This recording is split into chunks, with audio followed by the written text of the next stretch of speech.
One of the curious features of the Gospel of Mark is that instead of instructing people whom Jesus had healed to go tell everyone what had happened, he instructs them to do exactly the opposite. They're to tell no one. Scholars have long noticed this feature about Mark, and they even call it the messianic secret. But more often than not, the people who had been healed by Jesus flat out disobeyed him.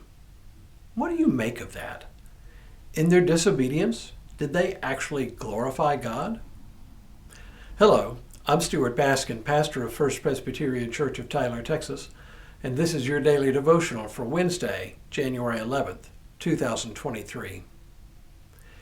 In case you haven't checked in yet this week, I'm reading through the Gospel of Mark, which is the gospel track in the daily lectionary for the next few weeks.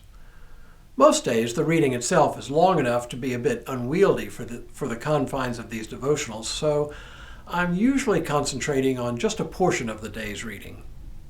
The reading for today continues on the Sabbath day when Jesus teaches in the synagogue in Capernaum and casts out an unclean spirit from a man in the synagogue. This would probably have taken place on Saturday morning. Today's reading picks up with Jesus leaving the synagogue and making the very short walk to the home of Simon Peter and his brother Andrew, where they find Simon's mother-in-law sick with a fever. Jesus heals her of her fever and she returns to her normal activities. The next thing is that after sundown, which would have marked the end of the Sabbath, people begin to crowd around the house, clamoring to be healed. You get the sense that this was more than just a few people, but it's impossible to say how many.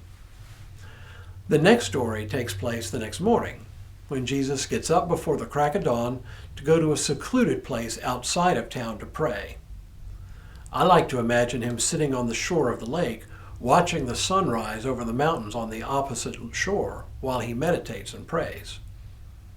The disciples find him to let him know people are looking for him, and he responds by telling them that it's time to start visiting the other villages around the lake.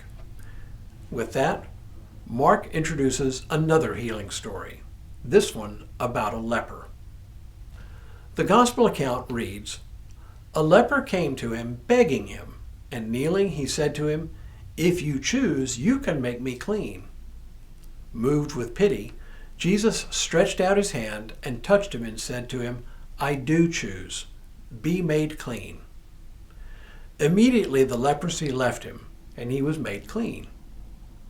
After sternly warning him, he sent him away at once, saying to him, 'See that you say nothing to anyone, but go, show yourself to the priest, and offer for your cleansing what Moses commanded as a testimony to them.' But the man went out and began to proclaim it freely and to spread the word, so that Jesus could no longer go into a town openly, but stayed out in the country, and people came to him from every quarter." Mark sets this story in his usual clipped style. We meet a leper, and we know that lepers were literal outcasts because the people wanted to protect themselves from catching the disease. Makes sense that this should happen on a road between villages, because he wouldn't have been in a village. An ordinary person would have gone out of his way to avoid the man to keep from catching it themselves, but as we know, there's very little ordinary about Jesus. First, notice once again how Mark uses the word immediately. Many stories in this gospel account include this word, which gives us a sense of, immediacy, of urgency.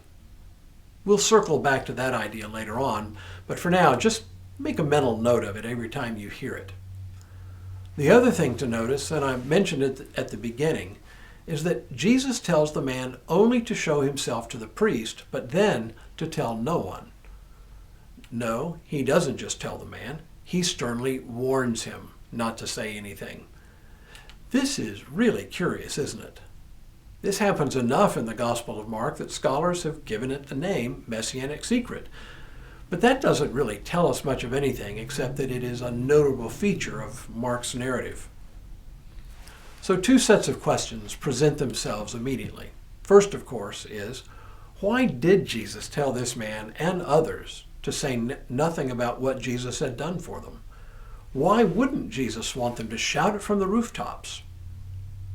The second question is the man's disobedience a good thing? Does it serve to glorify God? What are we to make of the fact that the man completely disobeys and tells everyone? Well, there's no final answer, of course, but it is clear that the good news simply could not be contained.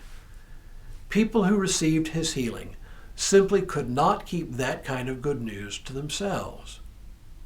And maybe there's a lesson for us, and especially for us Presbyterians, who are so shy about speaking the good news of what God has done for us. Maybe we need to start telling people. Tomorrow, some of us fellow Capernaumites question Jesus' authority. But for now, may God continue to bless you and keep you in all that you do this day and in all the days ahead.